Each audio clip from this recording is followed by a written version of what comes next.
Hey everyone, welcome to my channel.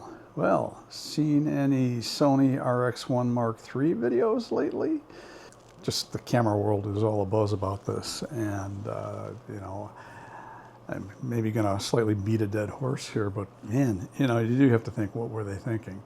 $5,000 camera, no image stabilization of any kind.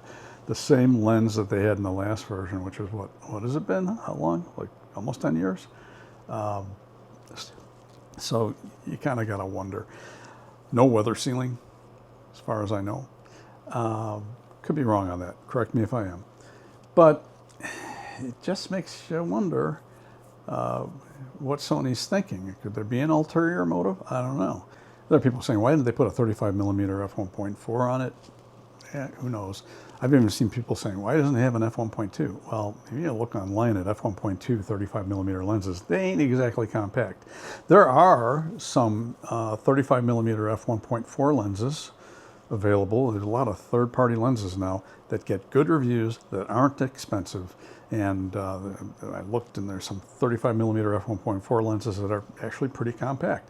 So kind of raises the question, if you are looking to buy a compact camera, why would you spend $5,000 on this when you can buy a Sony A1C Mark II and one of those third-party 35mm lenses and essentially have a camera that's going to be the same form factor and have the advantage of being able to change lenses and have in-body image stabilization, although it's Sony in-body image stabilization. So yeah, but what I was thinking was with the compact camera market in general, what does it say about it? I mean, I think there is a demand for small compact cameras. I mean, there are tons of YouTube videos talking about, 5 and 10-year-old integrated lens compact cameras of all sorts. So I think there's a real urge in people to move away from their phones and use an actual camera. And those folks, I don't think are going to buy a $5,000 camera. Oh, as regarding the $5,000 price, I actually saw a comment on might have been on a video, saying that that's $5,000 after tariffs. No, it's not, because the price for the camera in Europe is around 5,000 euros, so no tariffs involved. Euros and dollars are, depending on exchange rate, they're usually relatively close. But what could other camera manufacturers do in response? And specifically Panasonic Lumix. Well, you have the S9. I think for most people, unless you're a creator and you use it, or you use this camera as a second camera, you have an S5 Mark II, you have one of the new S1 Mark II models, and you want a second camera for various things, B-roll, whatever. But it's not, I think, really a photographer's camera. It's a creator's camera.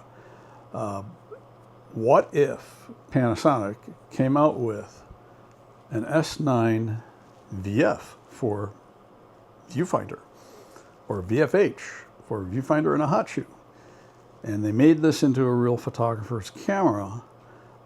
You might say, well, that's going to cut into S5 Mark II sales.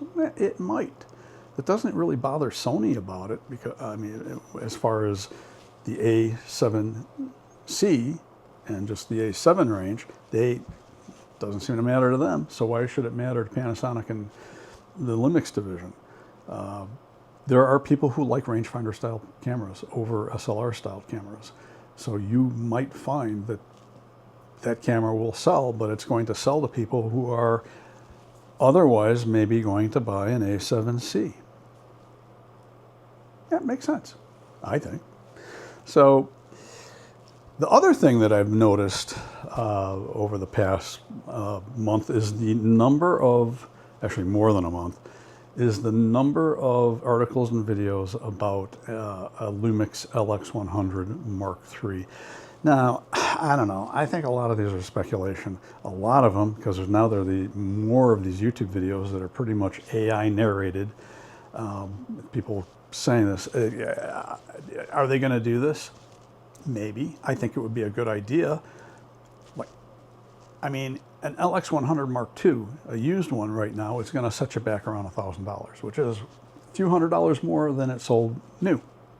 So there is a demand for these cameras, and if Panasonic's smart, they will come out with an LX100 Mark III. If they do, depending on the price and the tariff situation, I'll probably get one. I could sell the LX100 Mark II that I have and make, pull in $1,000. The problem is I'm not going to do that without knowing that there's a successor coming out.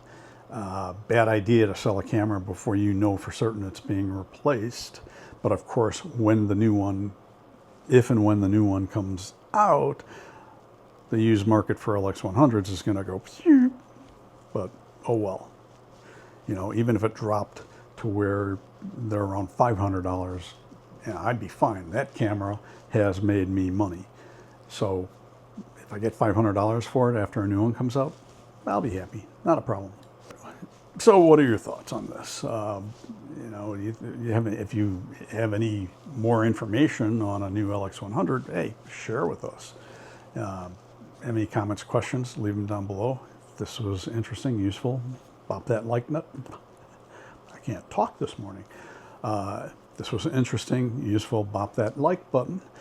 I'm Todd Banner. I'll see you next time.